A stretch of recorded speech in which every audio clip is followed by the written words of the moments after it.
Hello and welcome to Coffee with Dr. Carla. I'm Dr. Carla and I'm so glad that you're here with me today.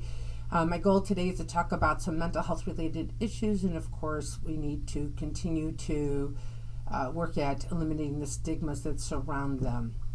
And today I wanted to talk about consent, sexual consent, any sort of touching or whatever you want to call it. And it's interesting. As I read different memoirs or I listen to different podcasts, just how much the idea of consent plays a part, and that people are so confused about what it actually means to give or to receive consent. And so I thought I would tackle that today. And so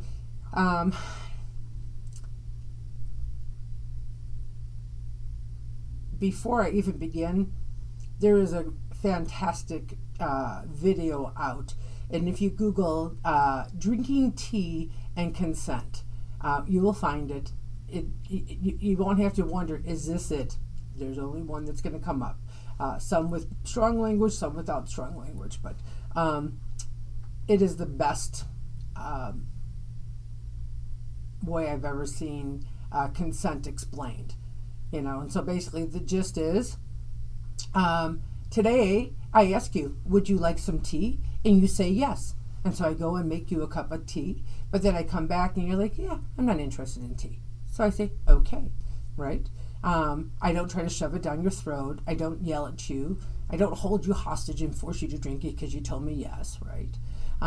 Or maybe you say yes, and then when I bring it, you're like, yay, thank you, and you drink the tea, and it's lovely. And then tomorrow, I just assume you want tea again because you had it yesterday. Well, maybe you don't want tea again tomorrow, right? And so this idea around that, if it's really easy to understand when somebody wants tea and when they don't want tea, and that you don't shove it down their throat if they're unconscious or if they just said no, then why is consent so hard to understand? And yet, it is. And it's kind of scary. Right. So I went to the RAIN website, and it is loaded with really awesome things about sexual assault and about consent, and I want to read you how they define consent. It says, consent is an agreement between participants to engage in sexual activity. Consent should be clearly and freely communicated. A verbal and affirmative expression of consent can help both of you and your partner to understand and respect each other's boundaries. Consent cannot be given by individuals who are underage, intoxicated, or incapacitated by drugs or alcohol, or asleep, or unconscious. If someone agrees to an activity under pressure of intimidation or threat, that is not considered consent because it was not given freely. Unequal power dynamics, such as engaging in sexual activity with an employee or a student, also means that consent cannot be freely given. Now, I read that and I think almost everybody's like, well, duh. However, we have case after case where, someone says that they were raped. And, one of the books I read was that she literally passed out in the yard, and the person had sex with her and said, well, she was coming on to me. She was passed out. She was probably barely breathing. There was no consent. He even went on to say that she liked it. Really? She was passed out. Right? And that was his defense. Thankfully, he lost, right? He was found guilty, but it was not a slam dunk, as you and I would think, right?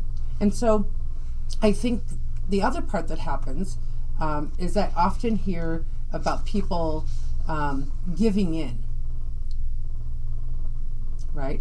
And giving in isn't consent either, right? So maybe you're in the heat of the moment and you're like, oh, come on.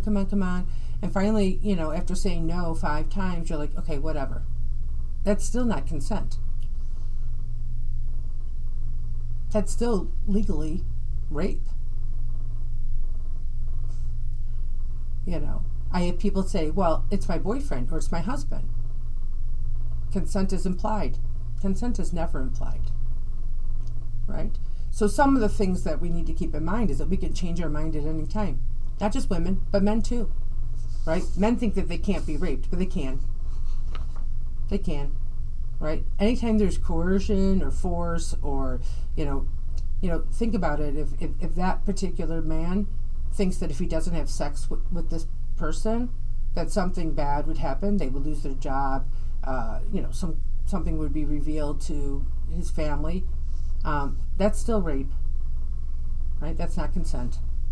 And so they talk an awful lot about the fact that you could be in the middle of having sex. You could have actually had penetration at that point. And if something doesn't feel right, you have a right to stop right then and there. And the other person has to honor it. And unfortunately, that doesn't happen all too often. In fact, most of the time, if someone's feeling uncomfortable, they're afraid to say something. Right? The other problem we have is and I'm going to speak about women here, but if a woman reports a rape or a sexual assault to the authorities, often they're asking, well, what were you wearing?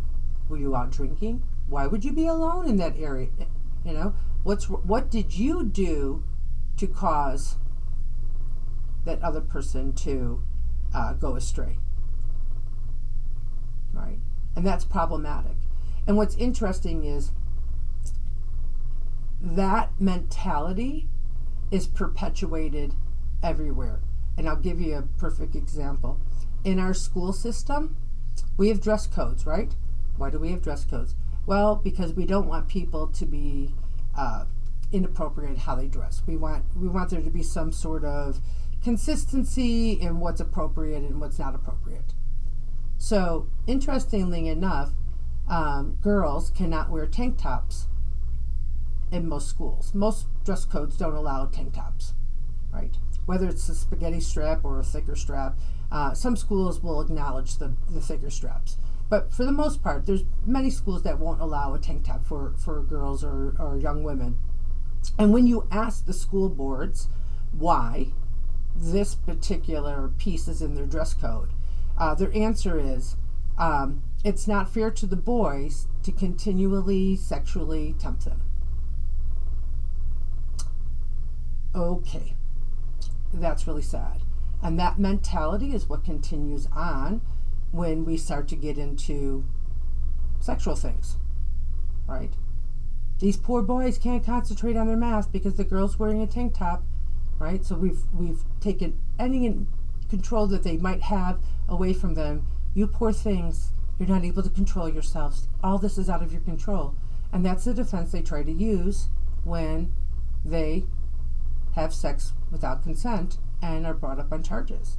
And the sad part is that some of these people win.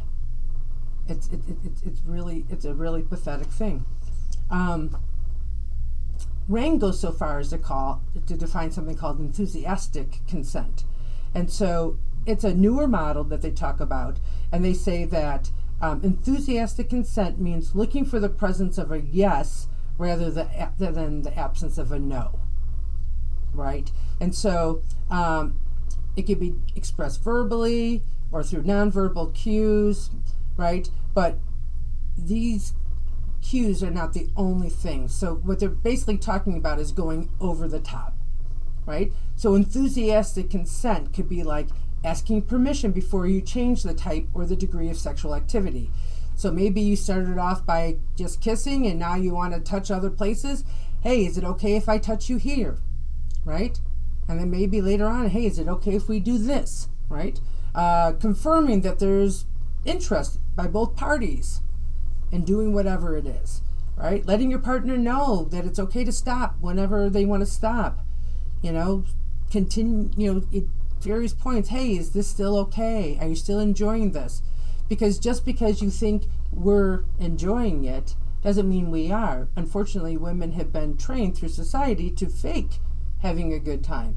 So this idea of constantly checking in and looking for an authentic yes, a real desire to continue that participation, right? And it's those types of things that are really important. I do want to make one note. Our bodies don't always understand that our minds are saying no. So if we touch somebody in certain places, our bodies are going to react. For instance, men can get an erection even though mentally they don't want to participate. A little stimulation and then they're erect. And so to assume, well, they must have wanted it, they had an erection. No, that's not how that works. And the same thing happens with women, right? So women who have been raped or have come back and said, well, I must have wanted it in some level because I know I orgasmed. Well, that orgasm was a physiological response. It had nothing to do with consent, right? Unfortunately, that's where your body betrayed you.